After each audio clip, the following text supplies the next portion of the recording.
Bonsoir les amis, j'espère que vous allez bien aujourd'hui. C'est Micheline Samé, le coach des parents d'adolescents. Aujourd'hui, nous allons parler de l'écart de langage des adolescents. Vous trouvez que vos adolescents sont polis? Quand ils sont petits, c'est très facile. S'il te plaît, merci, je t'en prie.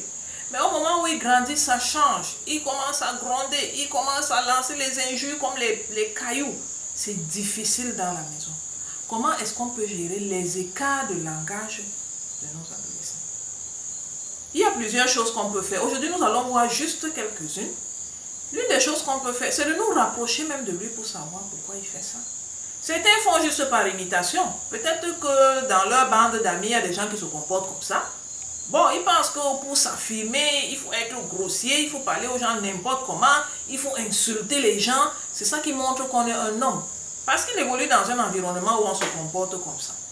Mais si vous savez qu'est-ce qui le pousse à faire ça, vous saurez aussi comment le prendre pour lui expliquer que même s'il a des raisons de le faire, ça a des effets négatifs sur vous. Vous vous sentez frustré, vous et ses frères et son père. Vous vous sentez frustré, vous vous sentez insulté, vous vous sentez agressé. Pourtant, ce qu'il dit, il peut même avoir raison. Mais la façon de le dire vous brusque tellement que vous n'arrivez même pas à satisfaire ce qu'il demande. Maintenant, dans la maison, est-ce que tout le monde est à son service? Pourquoi il s'attend à ce qu'on fasse seulement ce qu'il veut et il tente de s'imposer par le volume de sa voix ou par le genre de mots qu'il utilise? Ce n'est pas normal. Est-ce que lui-même aimerait qu'on lui parle comme il parle aux autres? Qu'on ait raison ou qu'on ait tort? Est-ce que ce ton-là lui convient? Donc, s'il veut qu'on lui parle avec respect, que lui-même apprenne à respecter les autres, que ce soit les aînés ou que ce soit les cadets. Donc, ne manquez pas de lui expliquer les répercussions de ses façons de faire sur vous. Maintenant, pour l'amener à changer, vous-même faites un test. Essayez de rester chez vous-même une semaine sans dire de gros mots.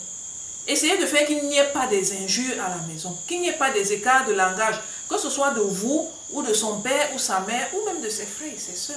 Et puis essayez de voir est-ce qu'il ne suit pas la tendance. Puisqu'on a dit au début que quelquefois c'est l'environnement qui influence l'adolescent. Est-ce que lorsque tout va être calme, tout va être gentil, poli à la maison, il n'aura pas tendance à faire la même chose? Essayez, juste pour voir. Une autre chose sur laquelle vous devez veiller, c'est le genre d'émission qu'il regarde à la télé. Est-ce qu'il a un ordinateur? Dans son téléphone, quel genre de films sont téléchargés?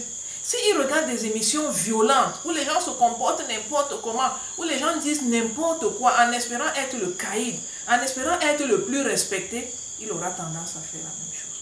Donc, veillez à ce qu'on regarde pendant au moins un temps des films non violents, pour lui apprendre qu'on peut se comporter autrement et être quand même respecté. Qui ne pense pas que c'est quand on est le caïd qu'on est un homme. Ou alors qu'on est une femme, c'est la même chose. Donc, veillez au genre d'émissions qu'il regarde à la télé ou même qu'il écoute à la radio. La dernière chose sur laquelle vous allez veiller, c'est vous-même. Quel genre de personne vous-même vous êtes? Comment est-ce que vous réagissez à la pression? Lorsque vous êtes stressé, est-ce que vous poussez des jurons? Est-ce que vous frappez le verre contre le sol? Comment est-ce qu'il vous voit? S'il vous voit comme quelqu'un de pacifique, quelqu'un qui gère la pression en douceur, quelqu'un qui ne sort pas de gros mots, il aura tendance à faire la même chose. Simplement parce qu'il vous idéalise. Beaucoup d'adolescents aimeraient être comme papa ou être comme maman. Maintenant, maman est comment quand elle a la pression?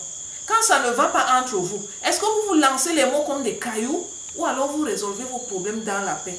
Votre exemple est très important pour inspirer votre adolescent et ce sera la base de son comportement futur d'homme adulte. Voilà parce que s'il ne le fait pas, lorsqu'il va se mettre en couple, soit sa femme, soit son mari, bref son conjoint, va se plaindre des écarts de langage. Et sûrement vous en connaissez dans votre entourage des couples qui ne s'entendent pas à cause de ça. Donc pour éviter qu'on en arrive là, commençons à éduquer nos ados dans l'enfance. Voilà, c'est tout ce que je voulais partager avec vous aujourd'hui. Vous savez ce que vous avez à faire. Abonnez-vous à la chaîne Les Parents d'Ados si ça vous intéresse. Partagez cette vidéo à un parent dont l'enfant a des écarts de langage. Ça peut aussi l'inspirer. Pourquoi pas? Et n'oubliez pas de visiter le site web lesparentsdadolescents.com. Il y a une toute petite surprise qui vous attend. Allez, à la prochaine. Bye bye.